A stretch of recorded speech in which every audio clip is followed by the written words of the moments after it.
Hey guys, so it's Courtney with the Kitchen Garden, and we're back for the final lesson in how to start a garden, and that is actually getting to the business of planting. And you'll see I have a few things behind me that help me to plant, of course. Garden gloves are kind of a must if you want to protect your hands and not have to get a nail brush to get the soil out. A good quality spade, and this one actually has measurements on it. So a lot of seed packages will say, will have a planting depth on it. And so this will give you an exact count for your planting depth. So that's super helpful, especially for new gardeners. I've got some romaine that I'm gonna plant because it's still March here, so it's a little cool. And but I'm also gonna plant some seeds. These are some breakfast radishes that do really well, still in the cooler temps. So it's a perfect one to grow. So I'll show you how to grow that, or how to plant those seeds.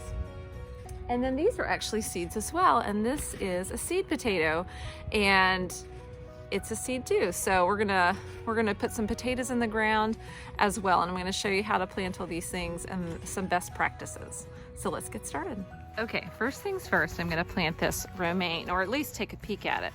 And so to plant from a cell like this, you kind of gently squeeze the cell itself, and you can see it's kind of lifting out. And then you grab a plant by its leaves and not by the stem. I know that seems like it would be the opposite, but it's true, okay? And so here we can look at the bottom of the plant and we can check and see the roots are not black. That's a great sign. That means there's no root rot, okay?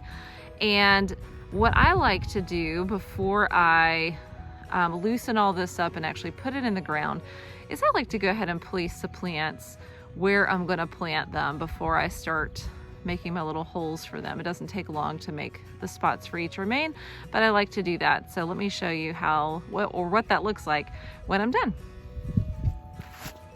Okay, so I've placed them where I'm going to plant them. And I've done the same for my potato plants over here. You can see I put them right where I want to grow them. Potatoes are a little different. They have to be hilled, so they require a little bit more once the plants start growing. But let me go ahead and put these romaine in the ground. You can see my shadow. We can do shadow puppets. Here we go. So when I take a plant that's been in a cell, one, you can read the instructions on the back. It tells you exactly how deep to plant them, but the top of your soil here should match the soil in your bed. And you also want to gently loosen up this soil here and the roots. Okay, it's great for the plant. It gives it chance to spread out and grow. So you make your little hole. You can use the measurements on your spade.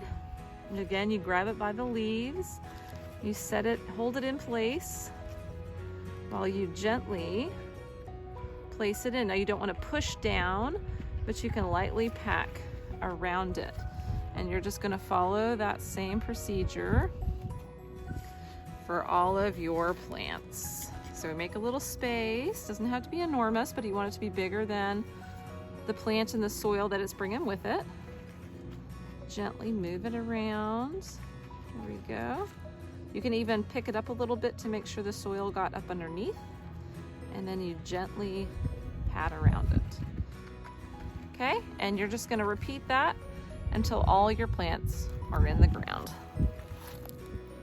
Okay, now let's talk about how to grow some seeds. Now, in the past, and with some seeds, I will just kind of sprinkle them on the ground, but these radishes and a lot of other root vegetables do require a certain amount of space to grow, obviously, or the radishes are too close together and they won't produce. So the package tells me that my seed depth only need be 1/4 of an inch, and ideal temp 50 to 75. We're about there. We did get some frost last night, but I'm not too worried about that. And that they need to be about 2 inches apart. So this is the area I'm gonna plant my radishes in. And so I'm just gonna take my finger in my glove and make some holes about 2 inches apart.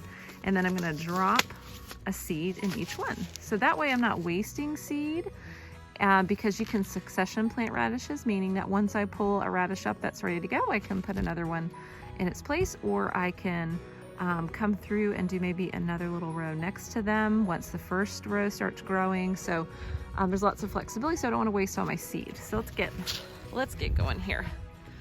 And I can use all this space and come all the way over to the edge. Now, while I'm doing this, I will tell you that the romaine package said that those plants needed 10 to 18 inches of space between them. And I have found in growing romaine that that is not necessarily true. And if I have too much space in between plants, and this is true for all plants, that's when the weeds tend to creep in. So I opt to plant them a little closer together, and because I know I'm going to be harvesting them, the leaves of those romaine, and letting the plant grow. So I'm going to keep their size in check that way. It's a little too many. All right, see my holes? So I may plant 1 or 2 seeds per hole, just in case one of them doesn't germinate. It's not a total loss. So 1 to 2 seeds per hole. This is such a great activity for kids who want to help in the garden. My kids are all around right now. Here we go. And 2, 2, 2, 2. And then all I'm gonna have to do to get my spots covered is to come back over with my hand and cover them up. So let's do that. I've got this. I just find this a little gentler than coming back over with like a spade. So gently covering them, because remember they really only had to be about 1/4 of an inch deep. So just like that. And then you're gonna give it a good watering. Get that seed coat coming off. Very good. And that's it for planting seeds. Just follow the depth instructions on the package and give it a good water and you're good to go. So now it comes time for you to water your seedlings or your plants. And I do a lot of hand watering. I do use a soaker hose in our raised bed in the summertime because it gets so hot here. And it's just an easy way for me to do it. I do love a wand, and you want to choose the gentlest setting possible. You don't want to hose your plants down or your seedlings down because they could wash away, and that's not what you're going for if you spend all that time planting them. So I'm going to show you what it looks like for me to water these. You also want to make sure you're not coming overhead like rain, although your plants will get rained on.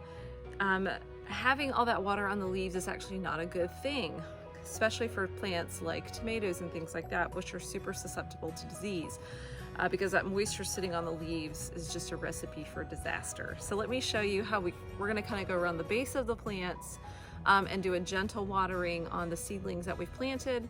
And that's just a good practice for how to water your plants. And you wanna make sure that the soil, overwatering is one of the main issues for beginner gardeners.